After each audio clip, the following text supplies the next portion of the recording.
the hour. Okay, as I said, we've got two choices. Now, maybe there's others that I'm missing, but I think at the biggest, most macro level, in order to pay off our debt or in order to reduce our debt,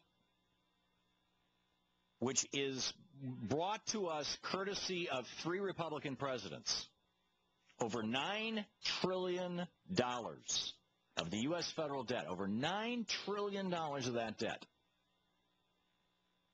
was incurred during the Reagan, Bush Sr., and Bush Jr. administrations.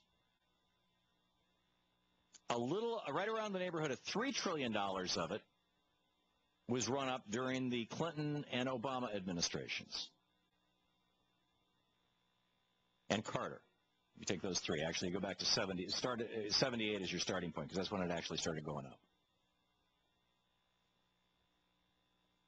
So $9 trillion for the Republicans, $3 trillion for the Democrats.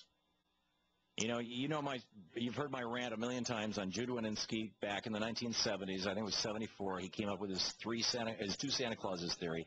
He said, why are the Democrats always get to be the Santa Clauses of passing out things? Let the Republicans be the Santa Clauses of tax cuts. So what if it runs up a debt? If it runs up a debt, eventually the debt will get so great that these socialist programs like Social Security will have to be done away with. Well, according to the Republicans, we're there now. Now, I would argue maybe, maybe not. But let's assume for a moment that they've got something. I mean, throughout the Bush years, I was screaming about the fact that we were spending $300 billion a year of our tax dollars simply paying interest on the bonds that we were issuing to support George W. Bush's insane spending on wars, on military hardware, on $1,000 a gallon gasoline for Afghanistan, on hundreds of billions of dollars to his good buddies at Halliburton and Bechtel and Boeing and McDonnell Douglas and on and on. George W. never met a war contractor he didn't love. I mean, his daddy, the Carlyle Group, this was an investment group that invested in war contractors. What a surprise. His son has given us a couple more wars. So we've got 2 ways out of this now, this massive debt. We can either do what Germany did in the 1920s, and not just Germany. I mean, Zimbabwe did it in the last decade. We can either reduce that debt by inflating the currency, by saying, okay, we owe $14 trillion, no problem. We'll turn $14 trillion into 1 year of GDP by cutting the value of the dollar in half over the next couple of years, or cutting it to a quarter of what it was. Or, which, by the way, wipes out retired people, wipes out working people, and can be very, very, very profitable to the investor class who sees it coming. So we can either do that, or we can raise taxes on the rich.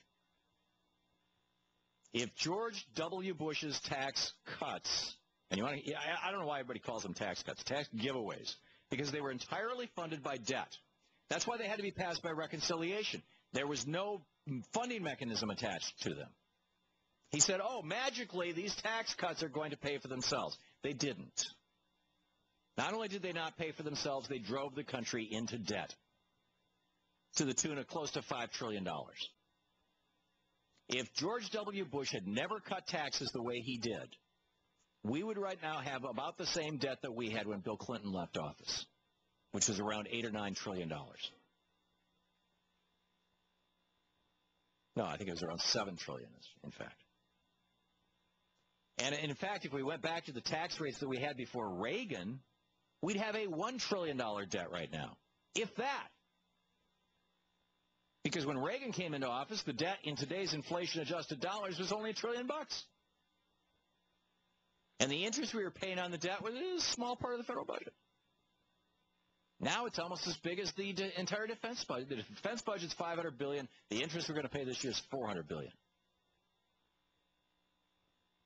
And the Republicans want to say, well, we can't afford to extend unemployment benefits. We've got to pay the interest on the debt. I notice a lot of people are calling. I am hearing Julie talking to people on the phone. Where can they find my new book, Rebooting the American Dream printed for free on the Internet. And it's at truthout.org, just so you know. You go over to truthout.org. There's a banner. The first chapter, the introductory chapter, is there. Every week for the next 12 weeks, we're going to put up another chapter. It's going to be on the web forever. It's going to become the lending library. And it addresses 11 ways to solve this problem. And I keep saying over and over again, and I was just, astounded in Christopher Whalen, saying, he hopes that the Republican Party will do what I hope the Democratic Party does. Because both parties historically supported a 91% top tax rate for billionaires because it discourages wild speculation that makes the economy unstable. And it encourages wealthy people to keep their money in their businesses rather than suck the money out and stick it in the Swiss banks, which is what we've been seeing for the last 30 years. It encourages domestic productivity. Dwight Eisenhower liked this idea. Richard Nixon liked this idea.